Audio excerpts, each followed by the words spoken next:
to Afrifama stream. As usual, we need to check few things. If you are online, meanwhile, why don't you tell me where you're watching from and where you're looking to up to today for today's stream? So just a quick one. Online, fantastic. It's a beautiful, beautiful afternoon here at the coastal region of Kenya, which typically that's where Afrifama is situated. And we were actually supposed to begin this stream like 15 minutes. And this is why I call in quotes the African time sometimes. I just love to get started when I say I want to get started. So meanwhile, thank you so much for joining. For those who are joining us for the second time or for the first time, welcome to the stream. This is a more of entrepreneurship kind of related content. And a disclaimer, I usually start this by saying, whatever we talk here, it's not one of those exciting discussions, because predominantly business-related topic, unless you're making money, that's when the only time you're smart. But anything else behind the scene, it makes you think, it makes you try to come up with something. So a disclaimer for you, this is not going to be a very, very interesting conversation.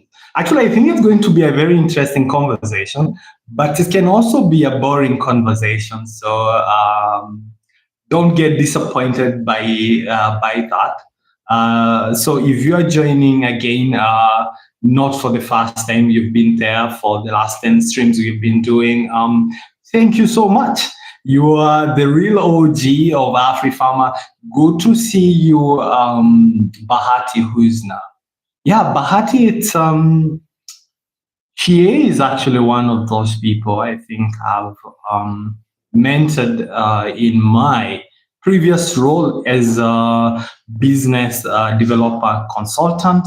And I'm so happy and excited to see you, Huzna. I really hope you are having a very good journey with your entrepreneurial adventure. And it's good that you're also joining this stream, because I can assure you, you are literally going to learn so much. Anita Tuo, good afternoon. Thank you to see you. You are also one of the original members of this channel, so thank you so much. And also, I really love the fact that you're moderating the chat. Everyone else, where are you watching from?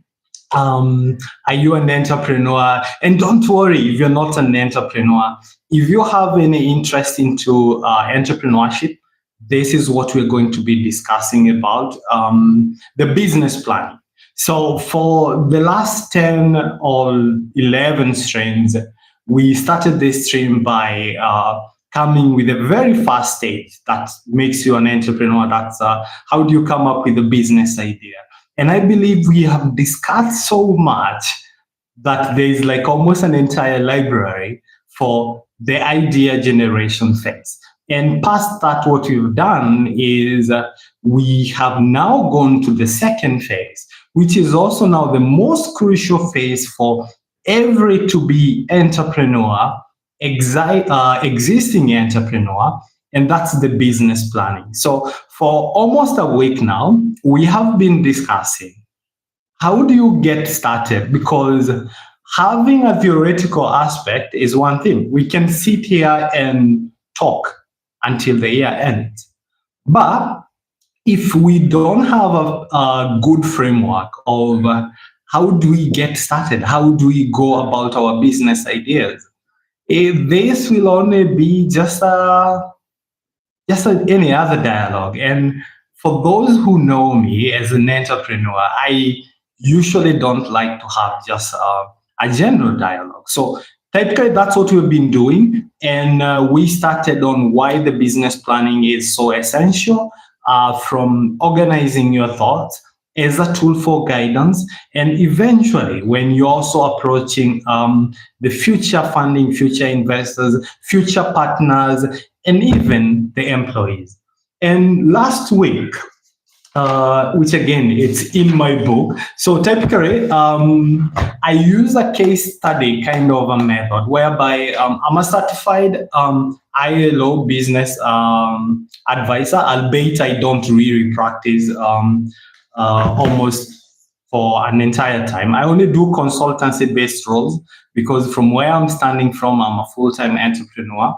But this book here, this is Start Your Business manual. It's developed by ILO, and most of the time, I use it as an anchor to base my argument, to base most of my discussion points, because again, there needs to be a good framework for the same. And I now use it not just on the theoretical aspect, but also to nail down again what we have been doing with Afrifama. So at this moment, allow myself to introduce myself to you. My name is Njuguna Hilary. I'm a young entrepreneur based in East Africa. I'm building one of the most exciting startups here, and that is in the poultry value chain. We have like 3 companies, whereby one is involved in poultry production, the second one is involved in feeds manufacturing, and the newest baby, it's involved in hatchery, and they all form the Afrifama group. So typically, I'm trying to borrow that knowledge, which I've accumulated for close to 3 years. I've been working full-time, and again, the last 4 or 5 years, which have been hatching days. So together with this book, I hope that I'm in a position, in a better way, to get you started. And the background for this story is I literally started streaming like 1 month ago. Fun fact, I got accepted to YouTube Bootcamp, which is amazing platform by Hamza and the co. And we got challenged to be doing vertical. So if you're watching like in a big screen, I know you're wondering, why is this live like vertical? Hey, it's a new concept. And as an entrepreneur and someone excited by new tools, we are like, let's do it. But before even we got into the bootcamp, this whole idea was started by, most people have been DMing me in my socials, especially the young entrepreneur, like the one we've seen here in Bahati Huzna. We have many Huznas here who are interested to know, okay, all right, Afrifama, this is what you've been able to do. How do you do it? So this is more of a behind the scenes, and again, unfiltered, because again, I don't get to edit. So whatever I say in this conversation remains here. Unlike the other videos whereby they are horizontals and they are longs, I have to spend most time thinking through them and editing, or maybe removing what I feel is not good, or for this conversation is more of an honest. So stick around. I believe by now you've had a good introduction of who I am, what I do, and again, what is this stream for? So why don't you tell me, who are you, where are you watching from, and do you have a question for me? I promise you, by the end of this stream or in between this stream, I will certainly answer your question, especially if it's related to business planning. Now, let's step back and get the gist and go back to the business planning. And this is one thing ILO get to say. The rules and regulation for different forms of businesses vary from country to country. Find out exactly what rules and regulations apply to your country before you decide what form of business you will choose. Do not let anyone persuade you to select one form until you fully understand the advantages and disadvantages of each structure.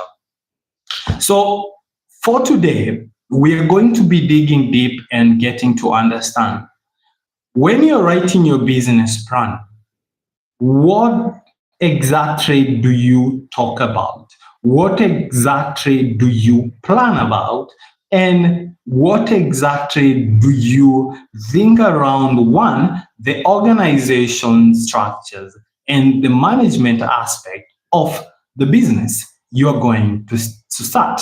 And this is why you hear ILO say, before you choose any firm, you have to know exactly the rules and regulations in your country or state. For example, I'm in Kenya.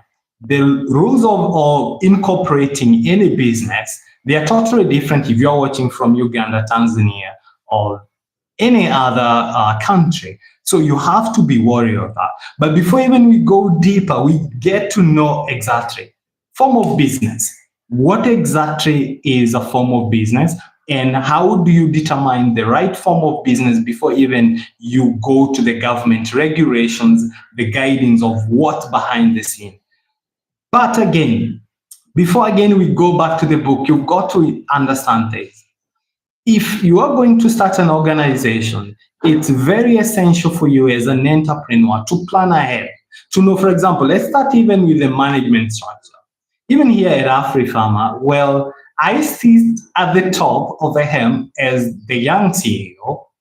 There are also people who we work closely with and who are also essential to driving forward this business.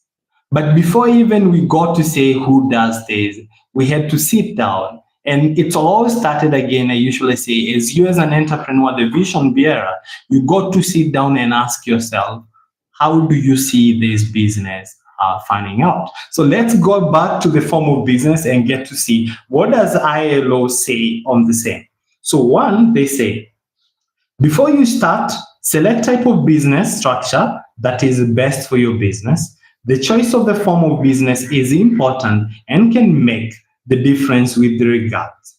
So one, when you choose any given form of business, you have to understand that it's going to affect the foreign factors which we'll be talking into the details. So this is why it's essential when you're writing your business plan under the organization and management phase, you have to be careful for this, because whichever form you go on, it will certainly affect the foreign point. And if you are not careful, this can be the make or the break of your organization. So meanwhile, guys, don't be shy. Let me know where you're watching from. And are you an entrepreneur?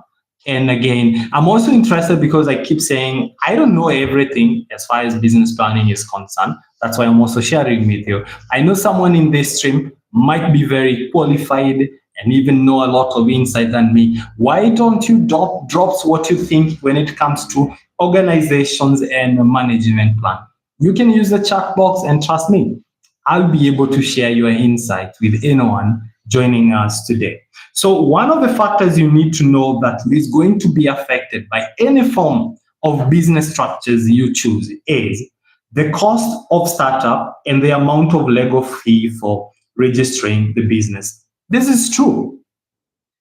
In Kenya, for example, we'll be talking deep into various forms of businesses. But I'll give you an example. To register an LLC, this is a limited liability company. It's going to cost you between 10 to 12,000. I don't know how much is that in USD.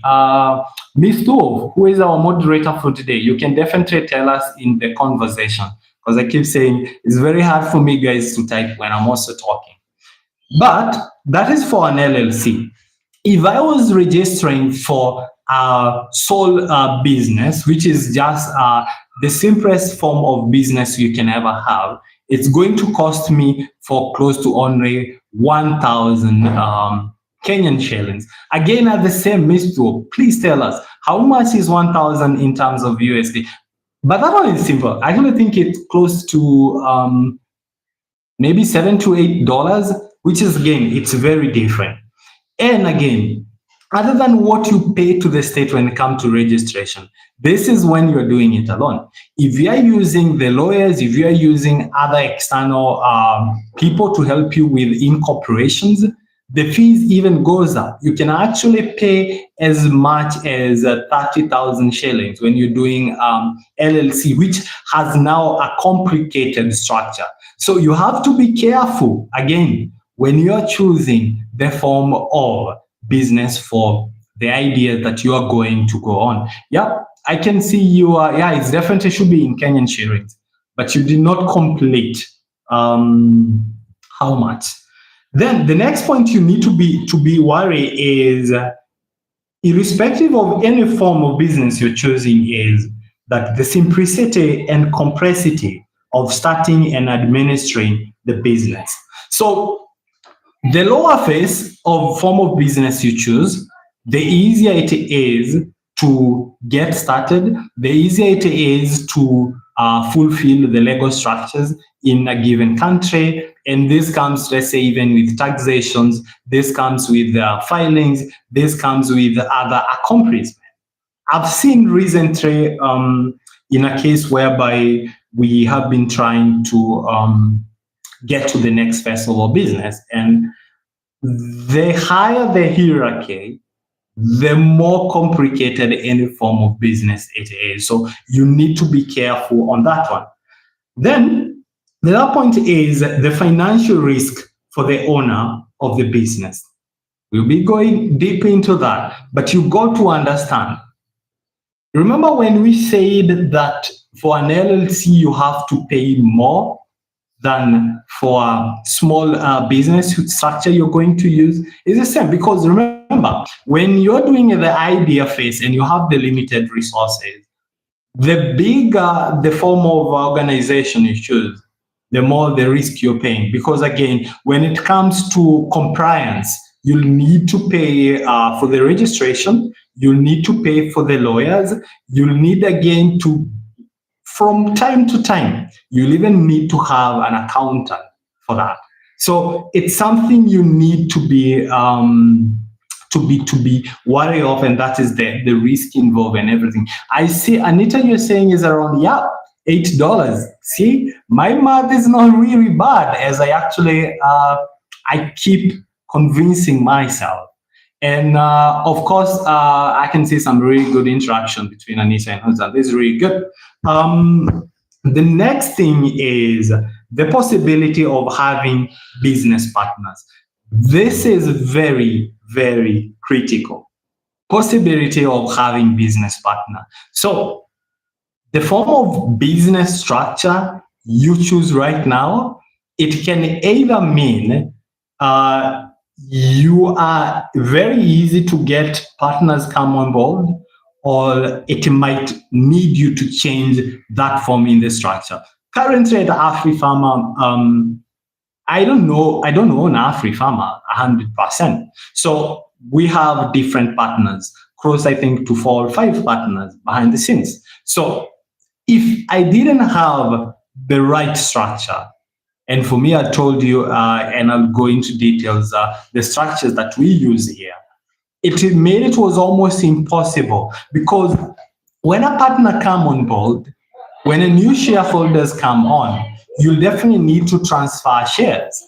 You definitely need to transfer mandates. So if the form that you are in cannot be able to allow that, it's almost impossible. So I keep saying entrepreneurs, and I keep saying this, when you're doing the business planning phase, this is the very essential, because you are thinking not just now, but the next 3 to 5 years of your business. So the same case, when you're seated down, you need to think, when I choose this certain form of structure, how is it going to affect the partners, the shareholders, and even the future investors whom I will bring on board for your business? And again, I keep saying this. If you are a builder, and this is what every entrepreneur wishes to be, is you have to think 3-5 years, not now. And this is why this is so essential when it comes to the planning phase. Now, the next bit is the way decisions are made in the company. Again, any form of business structure, and you ask me right now, it's funny. The lower the hierarchy of a form of a business structure you choose, the easier it is for you to make a decision. The higher the hierarchy for that business structure or a form of business you choose, the harder it is. For example, if I need something to be signed, you can be assured I'll go through the compliance myself, then I'll have to mail back again to my business partner. They look through it. If there isn't any issues coming up, then they'll approve. The same case will be done for different people. And this process takes days, if not a week. Now, if you are sole entrepreneur and you have the easiest form of business and you make a decision today, that is it. You don't need any approval. You don't need anyone. So again, and I think this is why I keep saying when you're making the decision for any form of business to choose from, you need to know where you are at the moment and again, what is your limitation. And lastly, taxation of business profits. Now, if you have the lower hierarchy, which I keep saying, which is a sole entrepreneur, you don't have a lot of obligation other than the simple filing for your business. If you now go to the higher phase, and this is an LLC, the more you realize the need for a stringent taxation measure, and even yourself at this point, you cannot do it alone. You have to have an external accountant or someone who understands how to do proper filing, how to do proper bookworks. And again, we said more money for you because this is a service you need to pay. So at this moment, this is why I keep saying, when you make this decision for any form of the business structure you're going to choose, you need to be aware for all this point. At this moment, let me know, what do you think? If you have a business, which form of business structures have you choose? And again, what influenced that decision? And this is now what takes back to that quote we started with ILO that said, the rules and regulation for a different form of business vary from country to country. So you also need to find exactly the rules and regulations that apply into your country before, again, you decide the form of business that you choose. Obviously, it's after you have considered all those 6 points, then you now go again to your government. For example, here in Kenya, we have a government website that is the eCitizen. You can be able to log in and get to see again what rules and regulations are required for any form. Now, we now need to dig deeper. Different forms of business.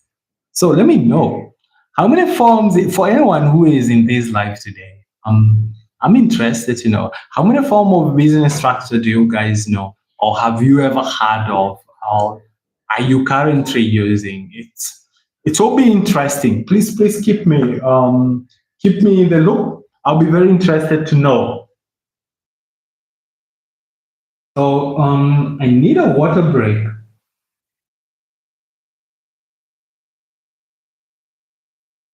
It's very funny, if you talk for very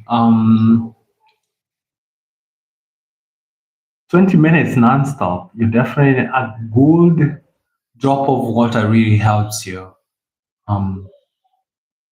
If you're joining this live for the first time, we are discussing different form of business structures, and again, we go again into the management structures which you need to choose for your business. And again, this is a segment which is inside a business plan, and this is a topic which we started to discuss about close to a week now.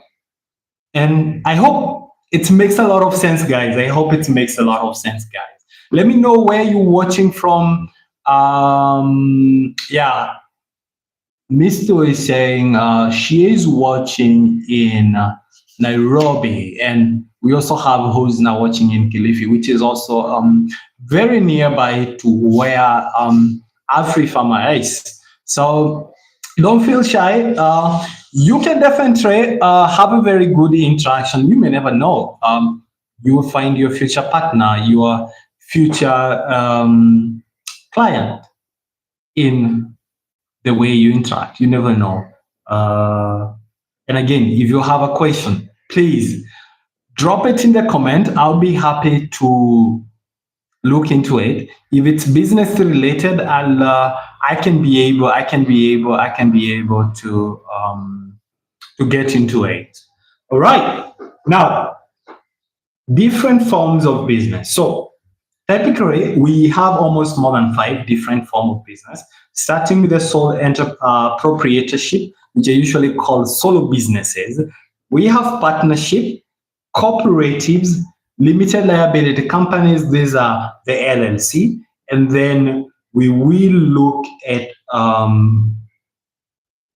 how you select this form. So for a sole proprietorship, what does ILO, and again, I'm using this manual from ILO, is one of the widely used tools for anyone into getting into entrepreneurship, either for the first time or even the continuous, because again, has developed by people who have done an interesting case studies to the real businesses.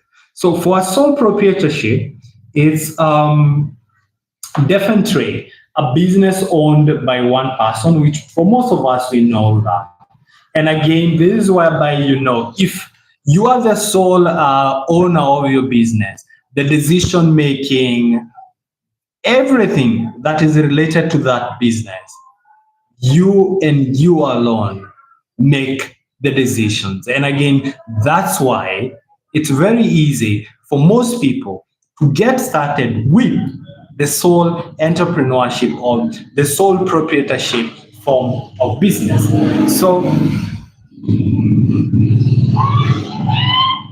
they say a sole proprietorship is an easy and cheap form of business to start.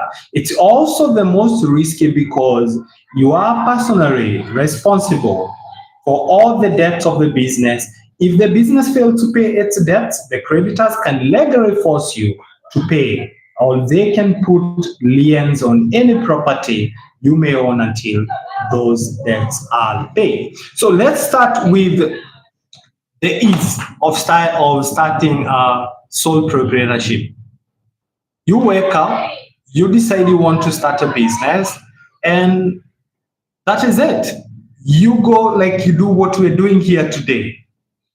You do the planning phase. You look for the capital. And ultimately, you just register, and within a short time, you've started your business. But then again, it's the most riskiest business of all. But again, this is where most of the business, even here in Kenya, we get started because, again, you need to get to know the gist. You need to know everything that is involved.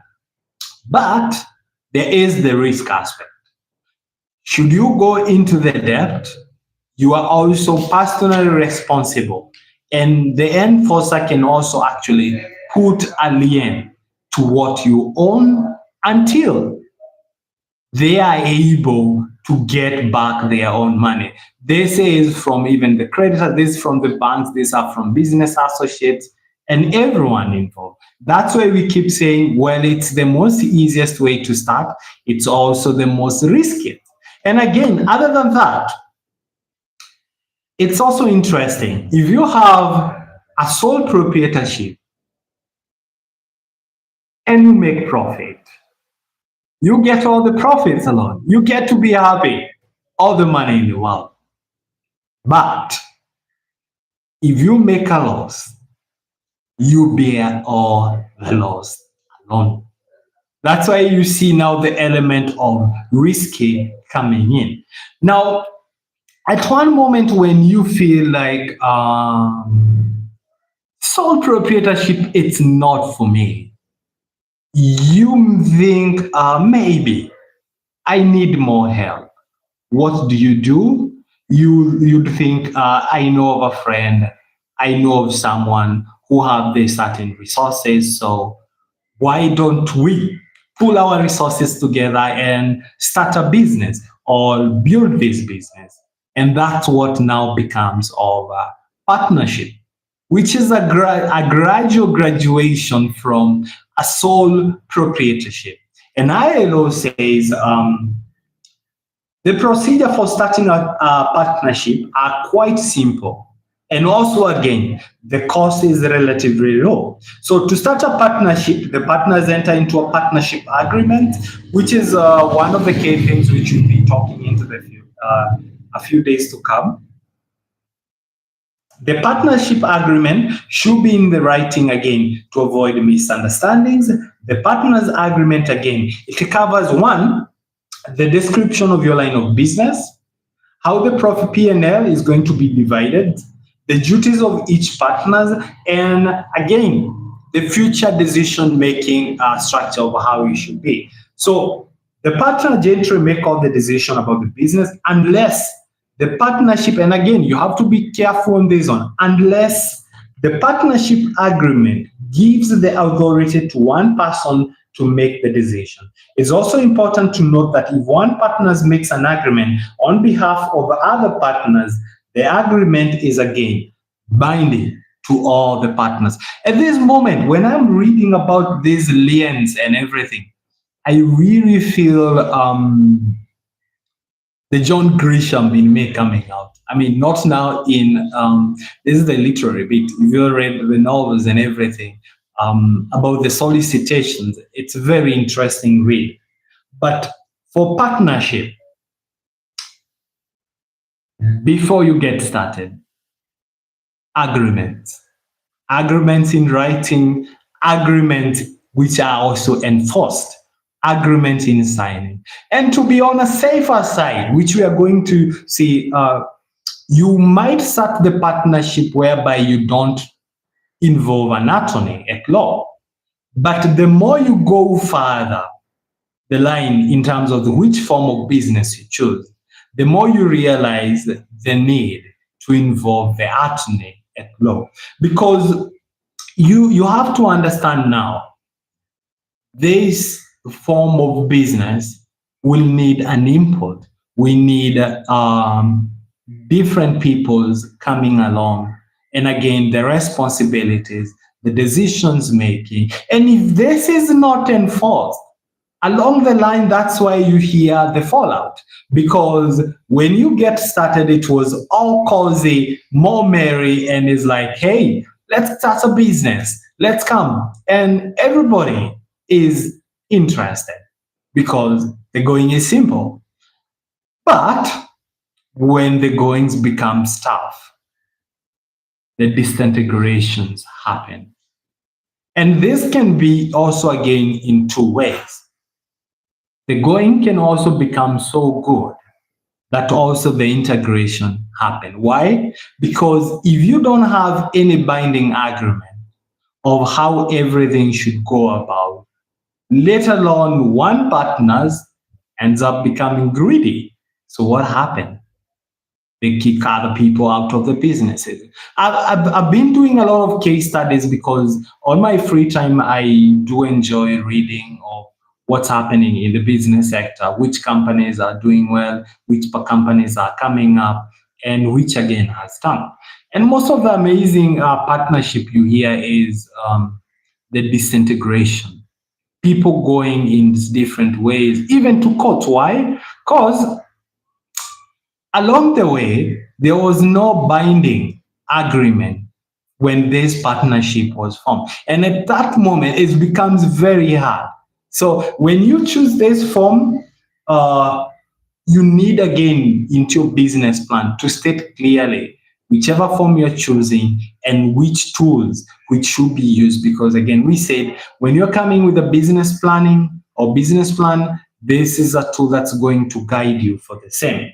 Now, the advantage of partnership as opposed to sole proprietorship is one, it benefits from the business skills and experience from more than one person.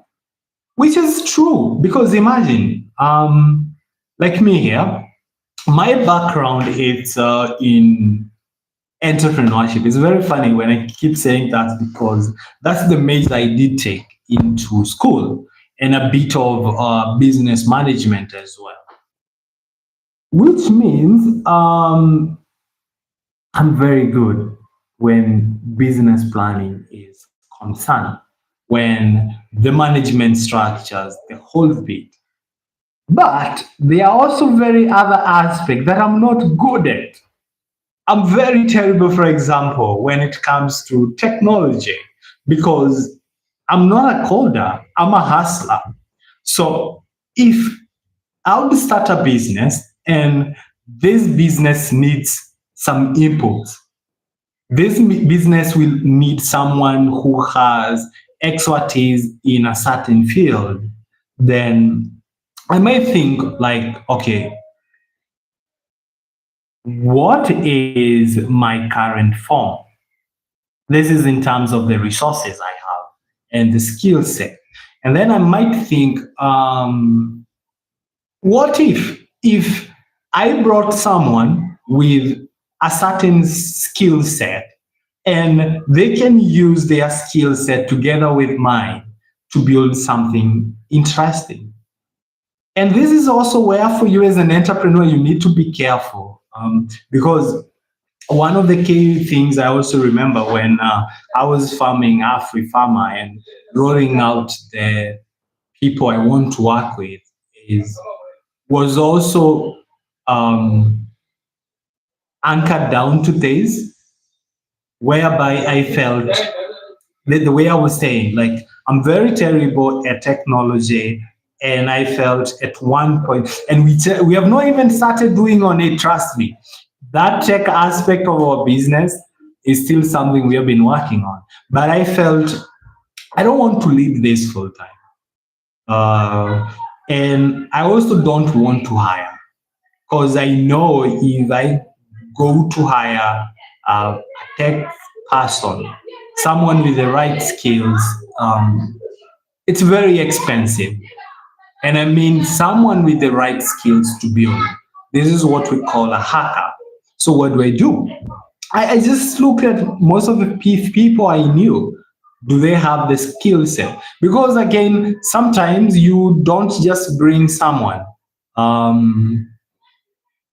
with no skills, especially if this someone is not an investor also. If it's a partner at this level, someone you'll be working with, you need to find someone who complement the skills you have. And this is why they are very good at something that you're very terrible at. This is what makes the business. And when you do that and you find that person and you get into partnership, this is what can be able, your business is going to enjoy that. So it's upon you as an entrepreneur, someone who is planning to kickstart their entrepreneurial career, to look around and see, do you need that? And if you need that, then you know that partnership is a form of your business you can choose from. And obviously, other than the experience, because again, with the skill set comes with the experience these people have been having in their different trades, and they're bringing on board to this particular business. They are also bringing the capital needed. Because even sometimes partnership, it's very funny. Sometimes you look like, though I really don't really encourage it. Other than the skills, you might look beyond what you need at the resources. And you find you have limited resources. For example, to run Afrifama, oh my God, we need a lot of money. And this is in terms of the capital expenditure, which goes again to physical infrastructures, the machineries, the labor, the raw materials, and everything. And for you as an entrepreneur, you're like, you don't have anything in your bank account, but there's someone who has that.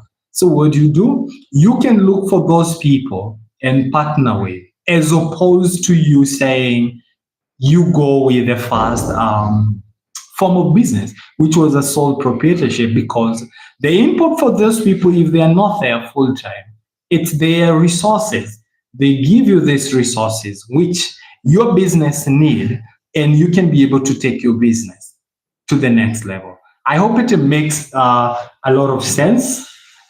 Again, another water break at the moment.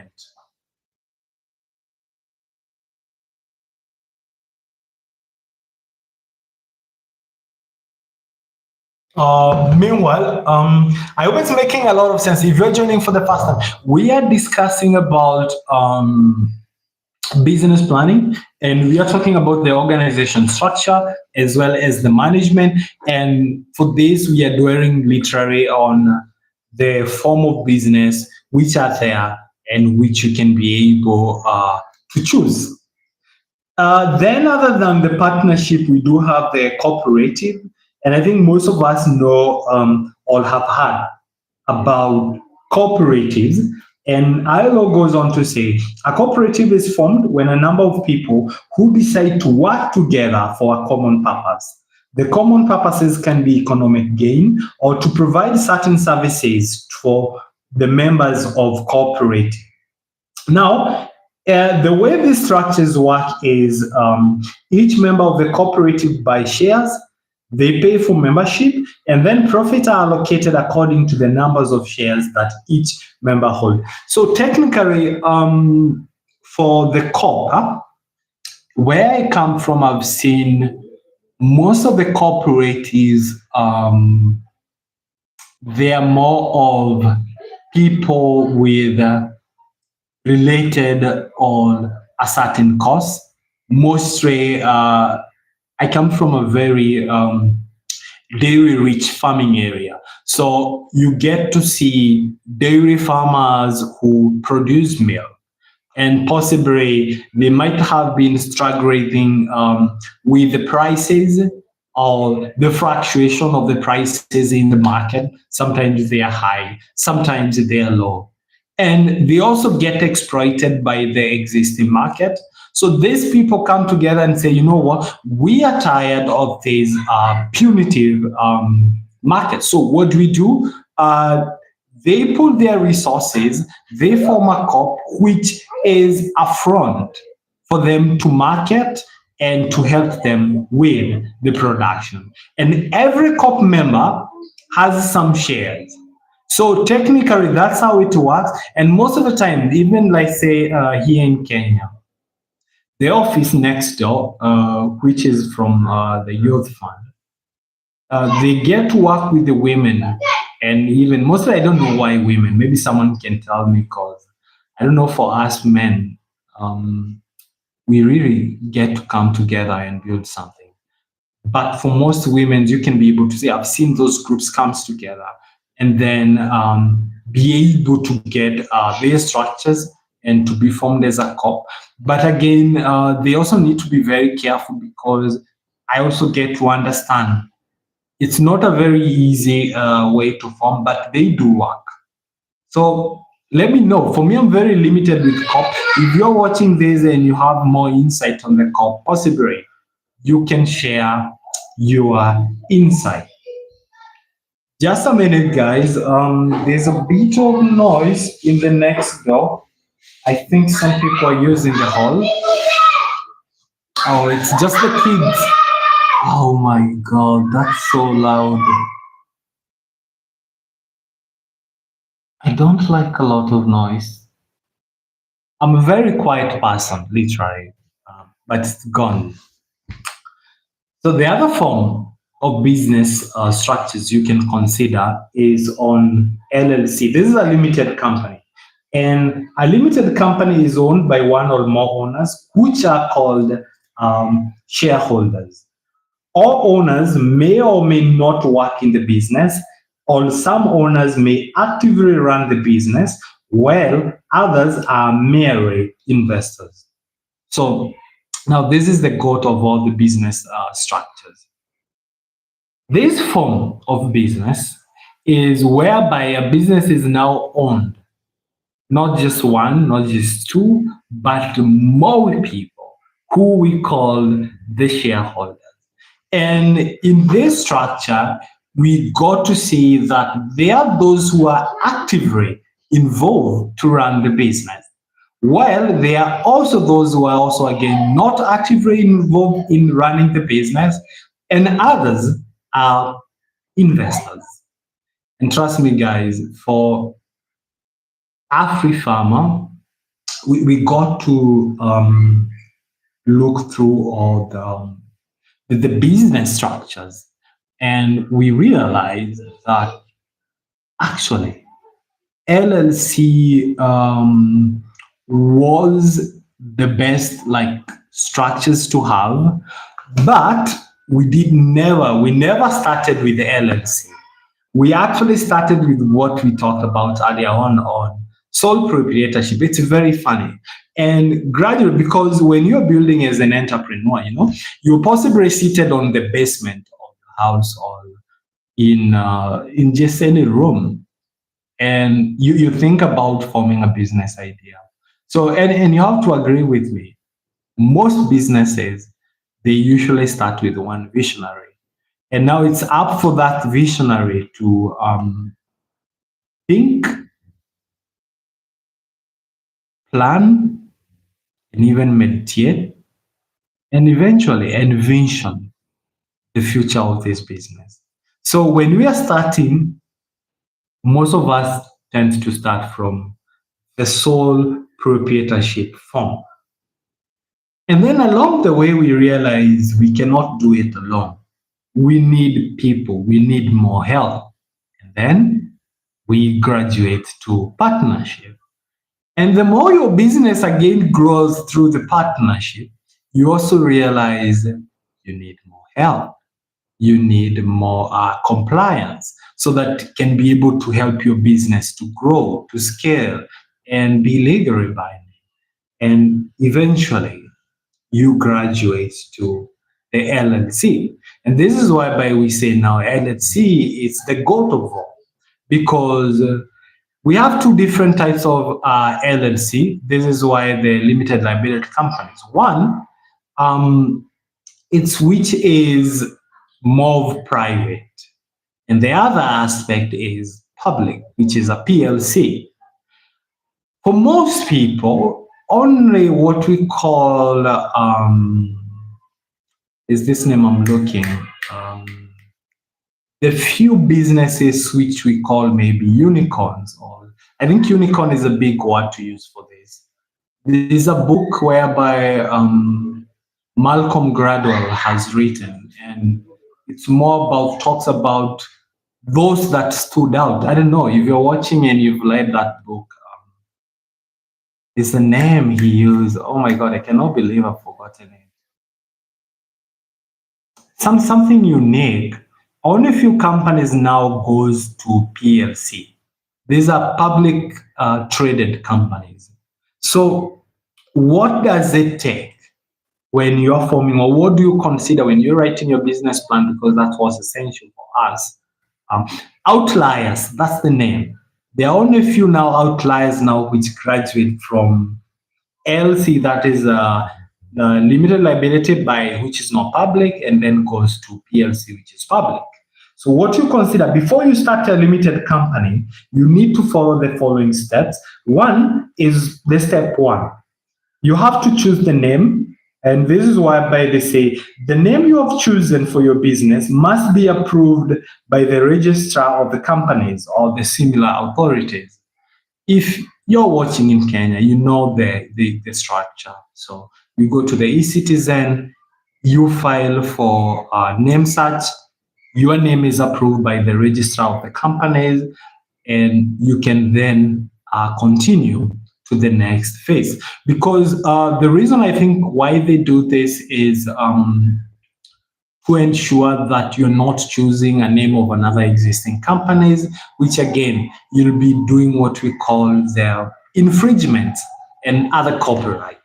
The next step is after the approval of the name, the memorandum of articles of association for your company, it's for your proposed companies, it's drawn. And again, I can't go into the details because that's where the lawyers do best. They are able to draft, and not just any other lawyers. I'm not talking about criminal lawyers. I'm talking about the corporate lawyers. So once you start forming an LLC, you'll need to have one who will be able to draft you proper memorandum of articles of memorandum. They'll be able to tell you what they are and again what they are involved. Then once that's done, it needs to be filed again with the registrars of companies or the seniors authorities. It's funny, even here in the country, it's something that also takes weeks to be completed. And again, once the registrar of the companies in your country is okay, everything checks out, they are going to issue what we call certificate of incorporation. And this means your limited company has been formed. So congratulations, and tell me, this is one of the biggest joy. And before even I digress, I just want to read a part whereby SYB says, the biggest advantage of LC is that there is less risk for each shareholder in a limited company. The shareholders are not personally responsible for the debts that business might incur. Another advantage is that limited company is often considered to be more stable. Keyword, more stable and reliable, which can be an advantage when dealing with creditors, suppliers, and customers. So technically, when you are doing a business as a sole person, you realize when it comes to terms of the credit, the bargaining, when you go to the banks, when you go to other people you want to work with, they are a little bit hesitant. They are drawback because, as we say, the lower the form of business, the more, again, risky it is to that owner. So it makes them, and it makes a lot of sense why they do so. Then, a limited company is quite complicated and expensive to form. That one, I can tell you, because we have spent so much money. And I mean, so much money to form an LC. Because, like, now for the 3 units we own, so 2 of them are purely registered. The other one is what we are calling it been on prototype phase. So you can imagine to pay for the registrar, to pay for the lawyers to draft article of associations to form is expensive. It's expensive. And that's why we keep saying whichever form you're choosing for your business, you definitely need to take into account this kind of cost, because if you don't consider them and you don't have them and then you form them, then the whole process stalls. And if the whole process stalls, then it prevents you to get ahead. And getting ahead, remember, as much as we are doing the write-up for business plan, we need to get started with this plan. We need to implement this plan as soon as possible. Then something else, lastly, on LC, that's a limited company, you need to know is to foster decision-making process, the shareholders, again, will also appoint a board of directors, again, which are responsible for the management of the business. The board of directors can in turn, appoint 1 or more managers to run the business, and also again, the shareholders, and in together with the board of directors and managers can be the same people. Yeah, it's true. You can be a director, you can be the manager, and you can be the shareholder. And we've seen, like, for example, in Afrifama, one of the shareholders are not here, so they're somewhere far away. But now for me, I'm here and I run the business. So I'm a shareholder, I think I'm in the board, which I'm a director, and I'm the manager. So when you're forming this kind of, when you're choosing any form, you also need to consider how this can also affect your personal life as an entrepreneur. Also, how this can also affect the way you run your business, and it's very crucial. So now, I know the biggest question you're now choosing yourself. How do you select the right form of business? Because you need to input it in your business plan. We have just merely discussed all the structures, but for your business plan, you need to put just one structure that you're going to choose from. So how do you do that?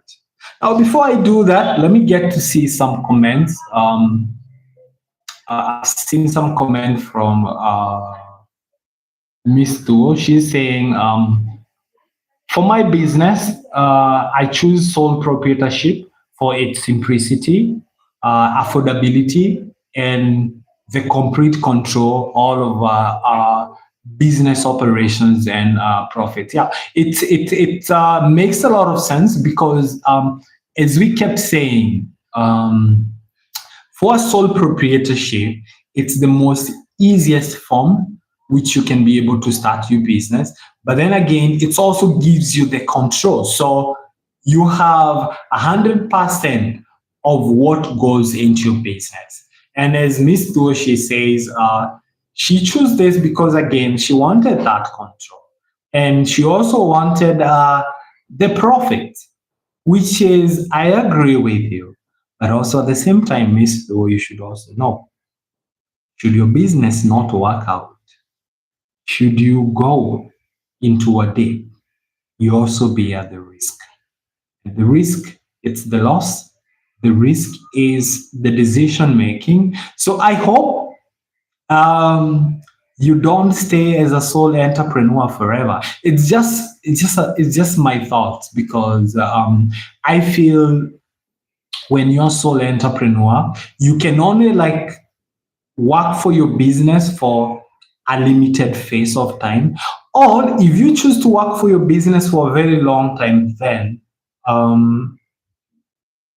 you might not enjoy what we call some of the supports which are there.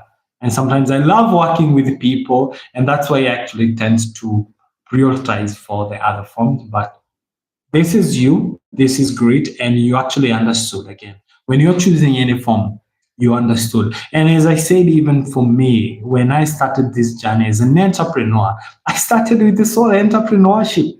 But now look, hey, we have a group now, actually, group of companies. The easiest way I see it is you start with the least one. This is sole entrepreneurship. Then along the way, you get to build your idea.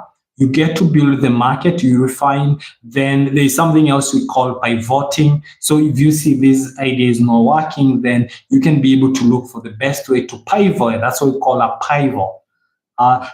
In the future, allow me to comment on Simon Sinek's book on how you build your company based on the ideation phase, whereby you got to develop your prototypes, the testing phase, whereby you can actually test your prototype in the real business when you're still working on the sole proprietorship form, and iterations.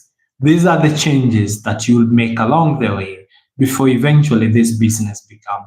But what you'll understand is along the way, the more your aspiration grows, the more your hunger to win, the more your hunger to expand, then the more you realize there are more gaps. And these gaps in forms of resources, in forms of the skills, in forms of strategic partners, and eventually you sit down and say, okay, this is now what my business needs to grow. And at that moment, you can pivot your form of business to the next phase. So I hope that makes sense. And I also hope this does not discourage someone when I say at this moment, I feel maybe an LC is the best. Because trust me, at one point you realize your business needs this. Because if you continue running your business as a sole business for a number of years, the down back is you might not scale as much as you want.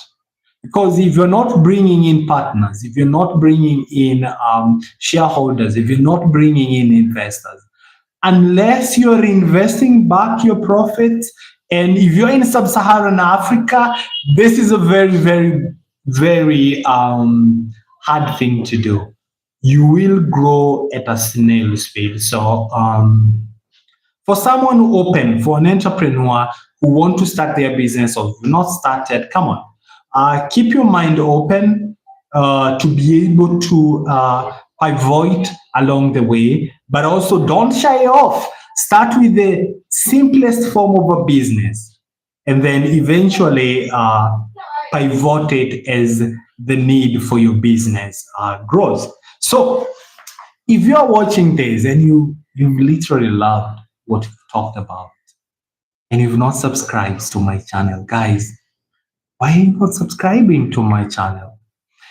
I'm literally giving you a masterclass. So please subscribe so that someone else who needs to hear this information, who needs to know how to go about the business planning, it can be picked up by algorithm. It's not going to cost you.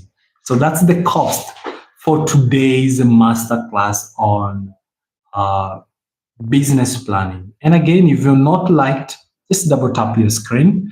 That is it. You know, most people don't realize when I consult, when I work for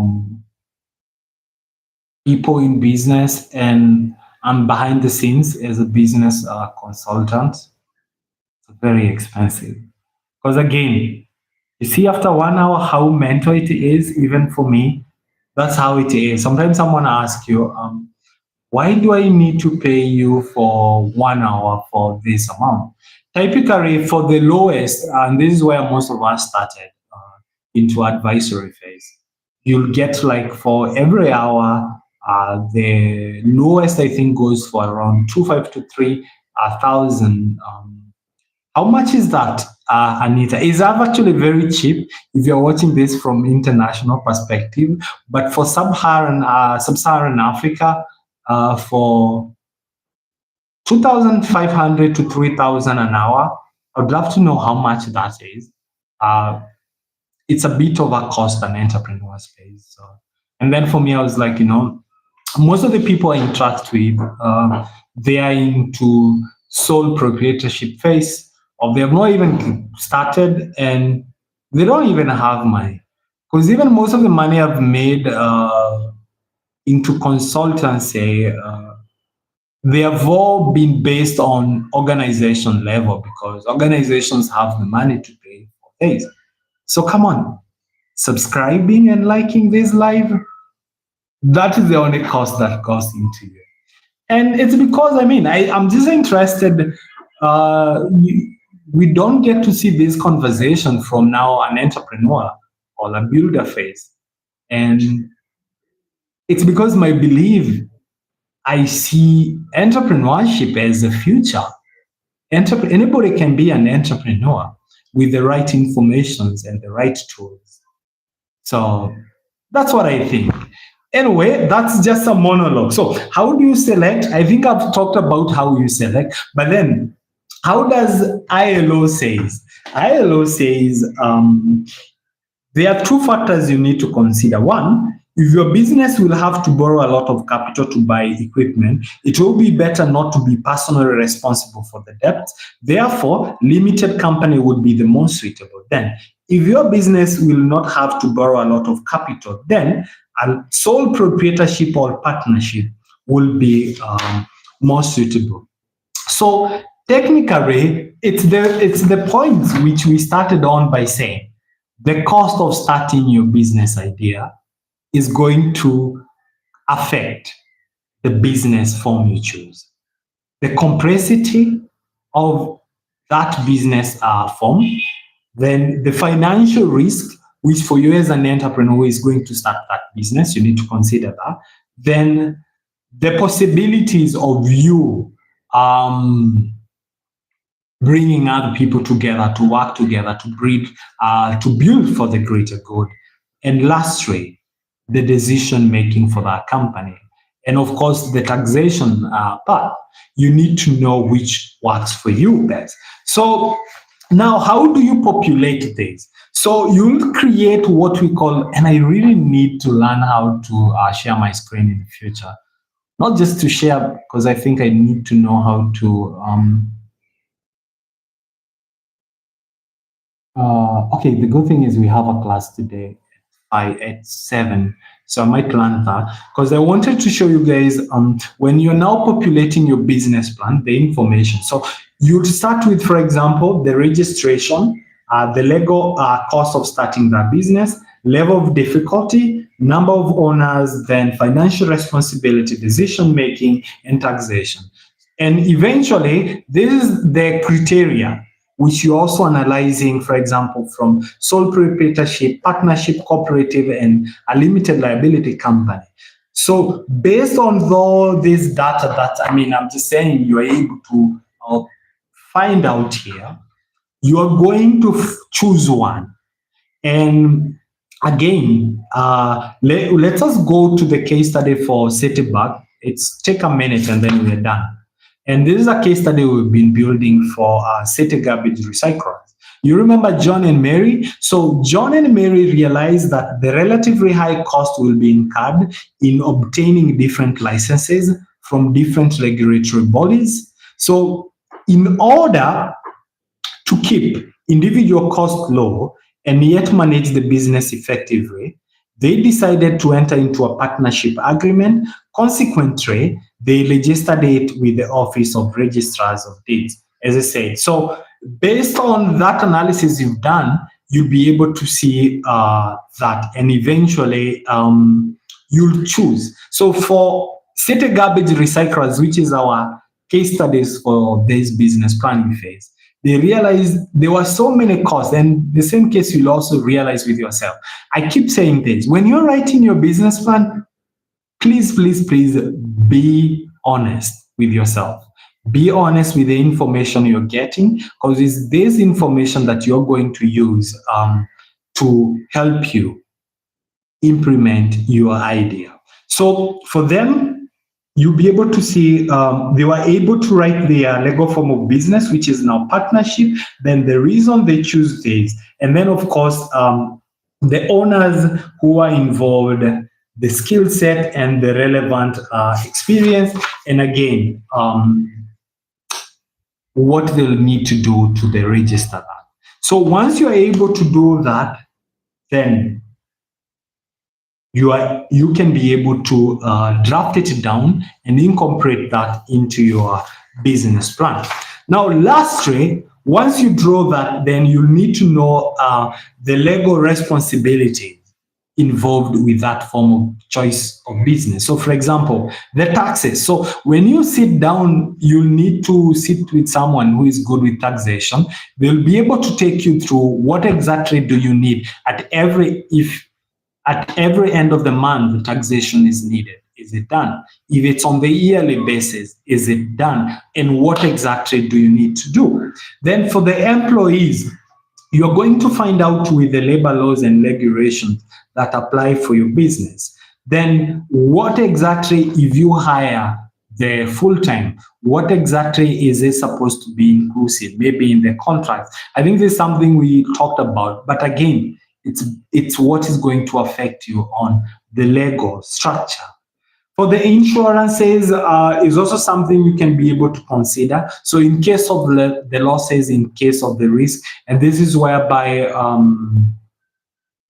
you are into a business which has a higher risk of these instances happening. So should you go ahead and insure your business? So in terms of the properties, the machineries, the employees, and even against the damages. So you'll be able to write down upon that what exactly you need. Because remember, a business plan, it is a tool that is going to guide you into building.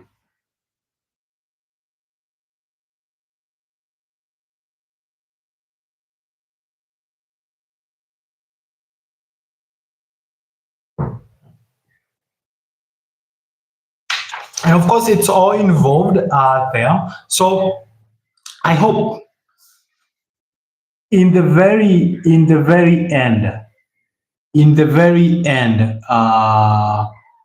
you've got to consider this case which we've put in today. And hopefully that helps you with the whole planning phase. Now, as usual, I don't like having more than 45 minutes of live for my case study.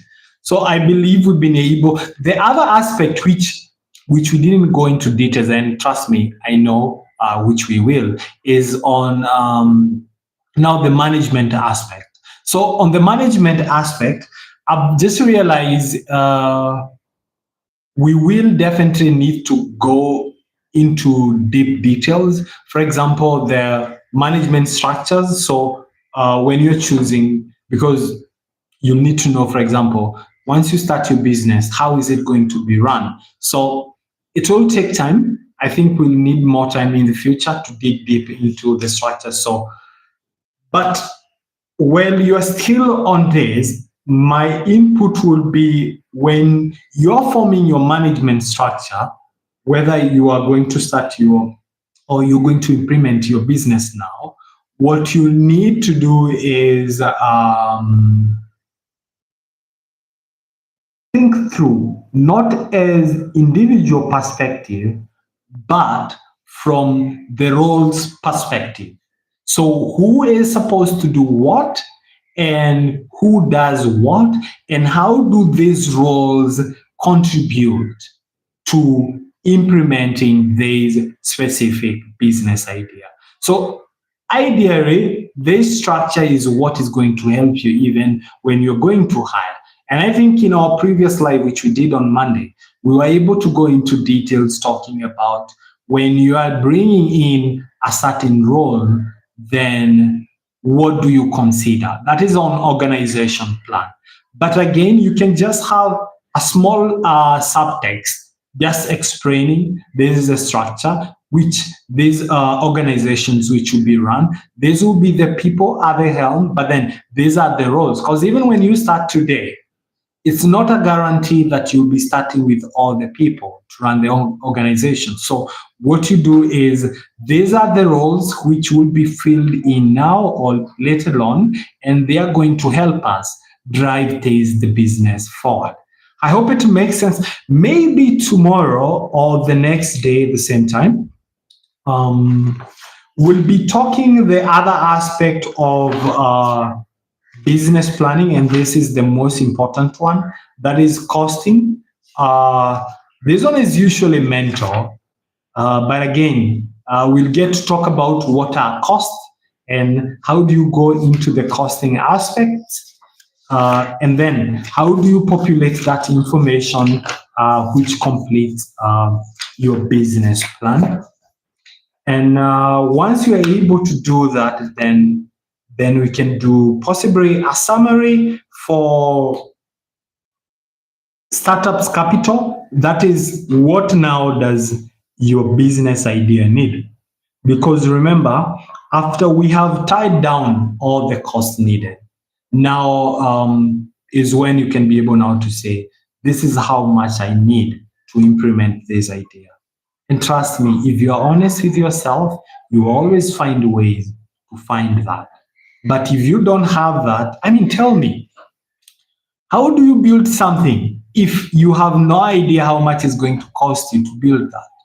It's like you'll be wandering in the river with no direction. Good for you, because maybe the river can guide you, it's downstream. But let's assume it's like a lake and there's no direction for that lake. It's very hard for you to know which direction it is. So I think the startup cost will be essential. And finally, we can discuss about the types and sources of startup cost. And obviously, this will be an ongoing discussion. And then we can finalize our business plan, and then go to the most exciting phase, and that will be on the ILO SIYB. That is, once in a while, we'll be choosing just a specific topic to discuss to help you now improve. Because I know for the first 12 lives, they were dedicated to those people who reached out, those people who have been having these questions of starting the business. We had to do it in the right way, and the right way was from the ideation phase. So if you are joining for the first time, please go back and look into what we've been able to do, if it's something of instance. And lastly, this will be the culmination of that phase. So thank you so much, guys. I see Ms. Duo was talking about 25 to 3,000. That is equal to around 20 to 25 USD. Yeah, that's how much it does cost me to have one-on-one session with you. So take advantage of this live, because that's how much I get paid. But we say this, with the power of the technology, and you might not have this. This is for the people with the money. These are the people who now want, you see, the model I've used is more of a general approach, so that if you are into like what we saw someone here, I've seen people in different businesses, it can cut along. But now when you now go deeper into specific individual cost, now that's how much it does cost. Yeah. So I think this is it, guys, and I hope you definitely see the value of what we are doing, and we can only get better with time with this type of discussion. And leave a comment, leave a questions, and hopefully I can be able to come back and explore this with you, and hopefully be able, because even myself, I'm building my business as we make this discussion. So it's not more of telling you like, hey, you need to do this based on this book. No, this book is more of, it bases our discussion, it bases our interactions, because they have a proper structure and have been incorporated by labor laws and organization. But other than that, I also want to go deep again into the personal note. So as much as I'm telling you what to do, I'm also all have done the same, and I've seen the results. While I might not be the most successful entrepreneur you need to be listening to at the moment, the most important thing is we can be able to grow together. You don't need to wait for me 10 years or 30 years when I'm super successful. Trust me, by that moment, I'll have so many board meetings and so many flyings in and out to go to different partners or any meetup to be able to have this kind of 1 hour interaction. So come on, guys, especially for the young people, take advantage of this kind, and not even for me, because even for myself, like I also learn from other people. If you see there's something out there, something that can help you to grow, especially in any other aspect, not just like this on business or entrepreneurship related kind of content, take advantage of you. You've seen what Anita do have said, yeah. Imagine for someone, for me to go to you, the other day we saw another client come here. That's how much it cost me. Around 20 to 25 USD per hour. And that's very low by any status. But I know for you as a founder, that's a lot. So take advantage of this. Ask questions. Nobody judges you. There's no wrong or right question, because I feel any questions, if it's coming from an honest perspective, it's the right question. So, yeah, that is it. I need to go now. I need to go, but I'll give you guys 1 minute. If you have any question, please drop it. After that, I'll go off because I have another class I need to be attending in a few minutes.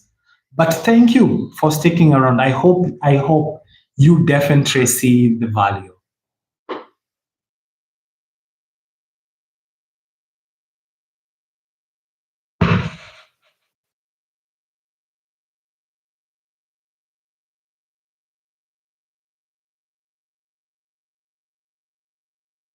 All right. So I guess there is no question. It's 5 p.m. Thank you so much, guys, for joining in. I should be leaving now in a moment. I hope tomorrow we can be able to catch up. Same time from 3:15, 3:30. I hope I don't have a busy day tomorrow. Good evening, everyone, wherever you're watching from, and bye bye.